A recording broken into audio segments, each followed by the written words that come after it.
પાણીના સંરક્ષણ વિષય પર વિચારણા અને નવીનતાને પ્રોત્સાહન આપતી કૃતિ રજૂ કરીએ છીએ. અમારો મુખ્ય વિષય છે પાણીનો સંગ્રહ.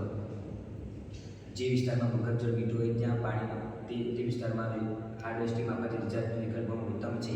વરસાદી પાણીનો સંગ્રહ કરવા માટે ધાબા પરથી પાઇપલાઇન દ્વારા પાણીને ભૂગર્ભજળમાં મોકલવામાં આવે છે અને ભૂગર્ભજળ કેટલું મોટું છે તે પ્રમાણે ફિલ્ટર થાય છે.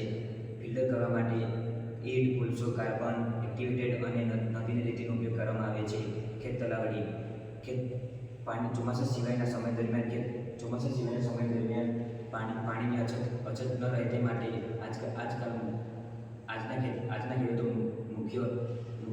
આજના ખેડૂતો પોતાના ખેતરમાં ખેત તલાવડી બનાવી રહ્યા છે.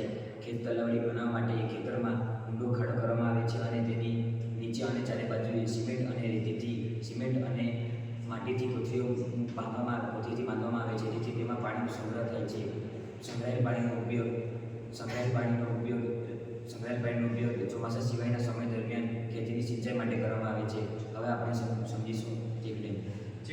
નાના વહેણ અને નદીઓ પર આજકાલ ચેકડેમ બનાવવામાં આવે છે. વધારે વરસાદ અને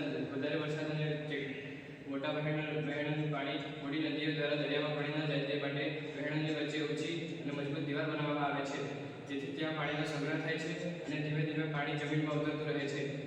તેના ફાયદા આ મુજબ છે. તેમાં ભૂગર્ભજળની પર્યાપ્તતા વધારે છે, દુષ્કાળના પ્રભાવોને ઘટાડે છે, ભૂગર્ભમાં પાણી ખેંચવા માટે વપરાતી વીજળીનો બચાવ કરી શકાય છે. ભૂગર્ભમાં પાણીનો સંગ્રહ એ પર્યાવરણ માટે પણ લાભદાયી બની રહે છે. તેની પાછળ ખર્ચ પણ ઓછો થાય છે. તે પાણીનો સંગ્રહ કરવા માટે મદદરૂપ બની રહે છે. તેથી આજે આપણે નિર્ણય કરીએ કે પાણીનો જરૂરી ઉપયોગ કરીશું અને પાણીના સંરક્ષણ માટે